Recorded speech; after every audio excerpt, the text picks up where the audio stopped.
औज़ुबिल्लाहि मिनश्शैतानिर्रजीम बिस्मिल्लाहिर्रहमानिर्रहीम अस्सलामु अलैकुम वरहमतुल्लाहि वबरकातुहू। सूरह हिजर है मेरे सामने और सूरह हिजर की आयत नंबर 80 है, पारा नंबर 14 है और रुकू नंबर 6 शुरू हो रहा है। इससे पहले कौम लूत और हज़रत शुएब अलैहिस्सलाम की कौम का जिक्र गुजरा और कौम लूत और शुएब अलैहिस्सलाम की मुख्तसर जिक्र करते हुए अल्लाह तबारक व तआला ने इन आयात में फरमाया कि एक ही जैसी कौम थी और एक ही जैसी करीब तरीन एरिया में आबाद थी और करीब तरीन उनकी एक जैसी उनकी हरकतें थी और एक ही तरह का उन पर अजाब आया। अब आयत नंबर 86 तक ये फरमाया कि अल्लाह तबारक व तआला के ने कि ये बस्तियाँ अभी तक लबे रोड पे वाक़ हैं और इबरत का समा बनी हुई हैं। अब देखते हैं कि अल्लाह तबारक व तआला आयत नंबर 86 में किन लोगों से ख़िताब कर रहे हैं और क्या फरमा रहे हैं। आयत नंबर 86 में अल्लाह तबारक व तआला ने हज़रत कौम समूद का जिक्र फरमाया। असहाब हिजर, असहाब हिजर, हिजर मानी है हिजर हज़रत समूद हिजर समूद की कौम थी, कौम समूद थी और इस पर अल्लाह तबारक व तआला ये सालेह अलैहिस्सलाम की कौम थी और सालेह अलैहिस्सलाम की कौम भी हज़रत शुएब और हज़रत लूत अलैहिस्सलाम की कौम की तरह नाफरमान और बदबख्त कौम थी और कम व बेश उसी तरह का इसका अंजाम भी हुआ। सालेह अलैहिस्सलाम को अल्लाह तबारक व तआला ने कौम समूद में भेजा और सालेह अलैहिस्सलाम ने हर तरह से कौम के लिए रहनुमाई की, उनकी हदायत का इंतज़ाम किया और उनको राह रास्त पे लाने की कोशिश की, लेकिन वो कौम नहीं मानी। ये बहुत जरी और नौजवान, जरी और ख़ूबसूरत और बड़े कद वाले लोग थे और बहुत इंजीनियर टाइप लोग थे और पत्थरों को, चट्टानों को कुरेद कर उसमें घर बनाया करते थे। ये इनका एक हुनर था और ये इसमें इतने माहिर थे और इतने मजबूत और ख़ूबसूरत घर बनाया करते थे कि जो किसी और कौम में ये खासा नहीं पाया गया, उसके बाद भी और उससे पहले भी। और अल्लाह तबारक व तआला ने फरमाया कि कज़्ज़बा असहाबुल हिजर मुरसलीन, कौम हिजर ने भी, कौम समूद ने भी, हिजर वालों ने भी अपने पैगम्बरों को जुटलाया और पैगम्बरों की नाकदरी की और पैगम्बरों को तकलीफ़ दी।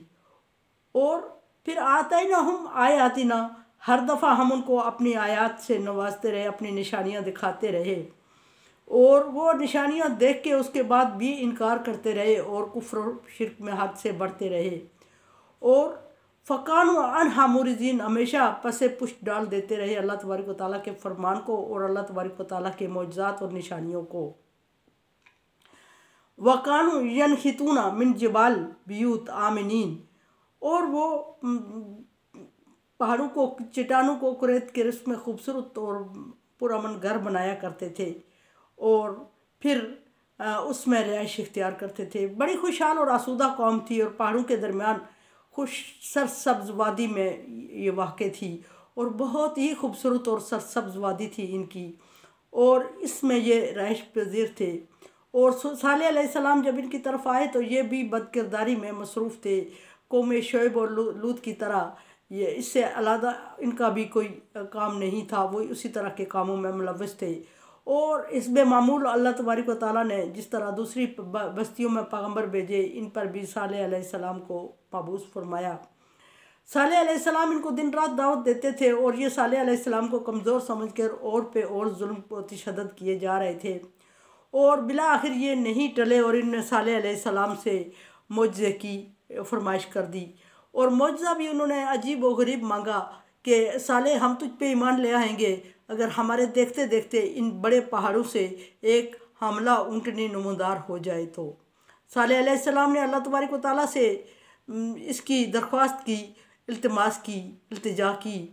अल्लाह तबारक व तआला ने हिस्ब मामूल सालेह अलैहिस्सलाम से फरमाया कि सालेह मैं इनको मुआज़ा दिखा दूँगा, लेकिन मुआज़ा देखने के बाद अगर ये ईमान नहीं लाते तो उस वक्त इनको टाइम नहीं दिया जाएगा और मोहलत नहीं दी जाएगी और उस वक्त इनकी तबाही यकीनन हो जाएगी।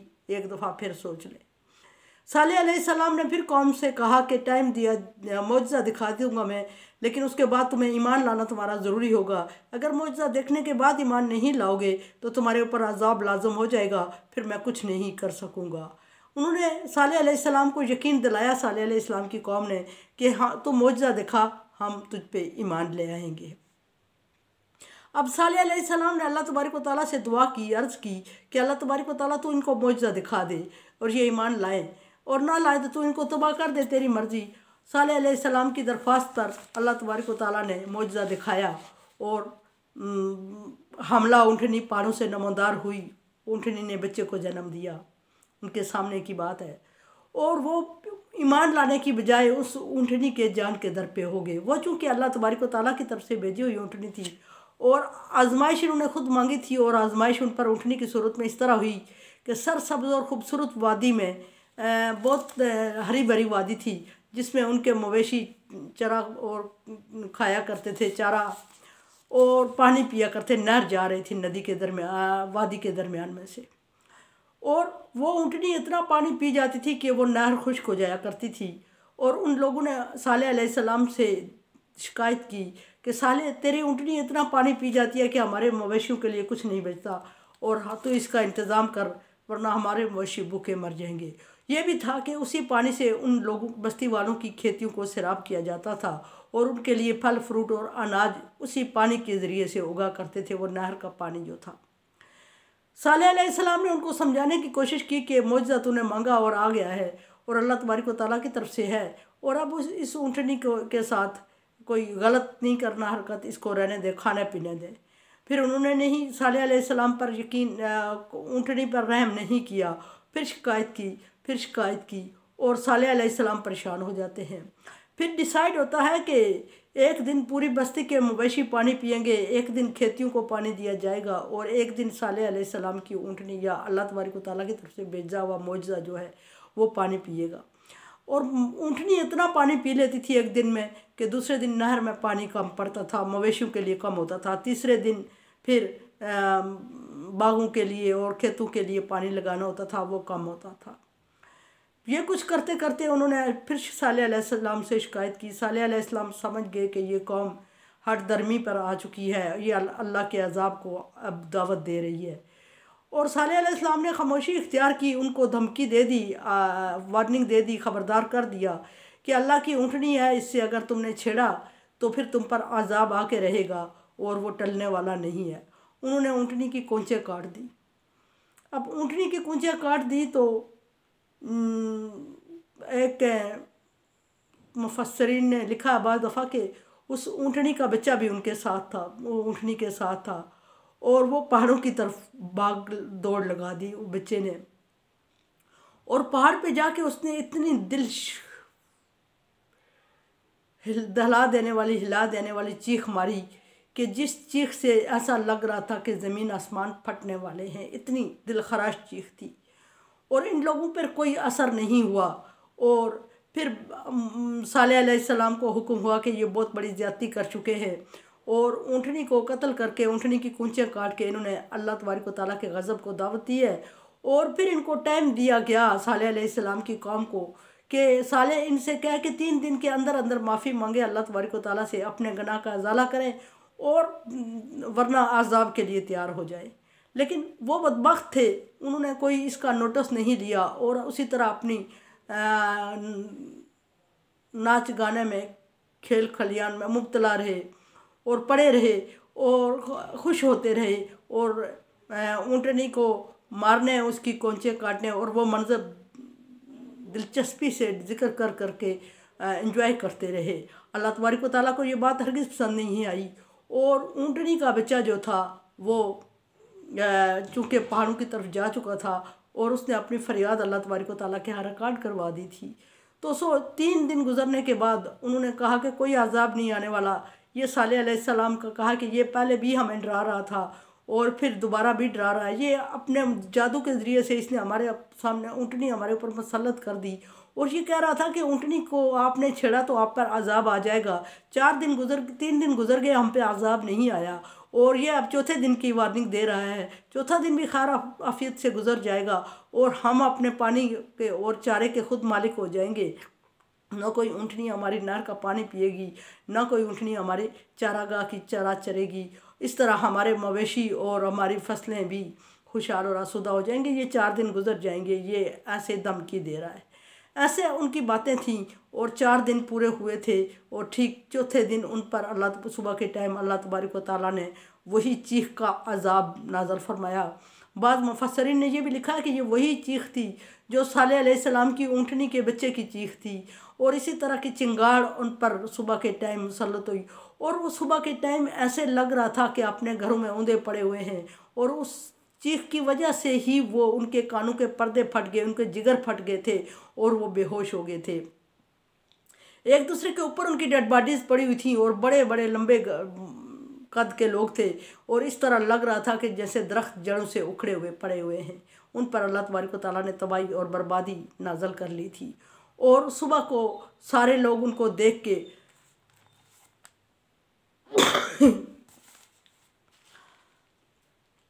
इबरत पकड़ रहे थे, रो धो रहे थे, लेकिन अब कुछ हो नहीं सकता था, उन पर अजाब होकर गुजर चुका था। हदीस के मुताबिक ये भी है कि नबी सल्लल्लाहु अलैहि वसल्लम जब तबूक की तरफ जाया करते थे तो उस बस्ती से गुजरते तो अपनी चादर अपने सर पे डाल लेते थे और सहाबाए किराम से फरमाते थे कि बस्ती से उदासी की कैफियत और रोने वाली शक्ल बना के गुजरो, क्योंकि ये अजाब वालों की बस्ती है। ऐसा ना हो कि अल्लाह तबारक व तआला इस अजाब के लपेट में हमें भी ले आए। सॉरी।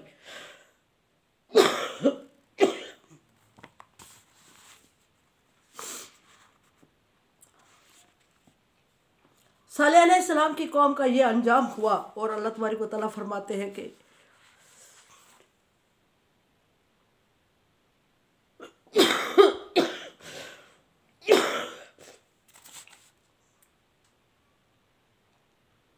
ना उसकी उनकी ताकत, ना उनकी शक्ल सूरत, ना उनके कद काठ, और ना उनकी हुनरमंदी, ना उनके बड़े बड़े बनाए हुए खूबसूरत घर, कुछ भी उनके काम नहीं आया। और ना वो माल जिसकी माल और दौलत, ना वो मवेशी, ना खेती बाड़ी, जिसकी वजह से उन्होंने ऊँटनी को मार दिया और पानी को सिर्फ अपने मवेशियों और अपनी खेतियों के लिए ख़ास कर दिया, चरागाह को सिर्फ अपने मवेशियों के लिए ख़ास कर दिया, और वो चीज़ें जब धरी की धरी रह गई, और बल्कि हुआ ही नहीं, तबाही हुई, और उस पर फिर आसमान से आग की बारिश बरसी, और आग की बारिश बरसने के बाद हर एक चीज़ को खाक का ढेर बना के अल्लाह तबारक व तआला ने रख दिया।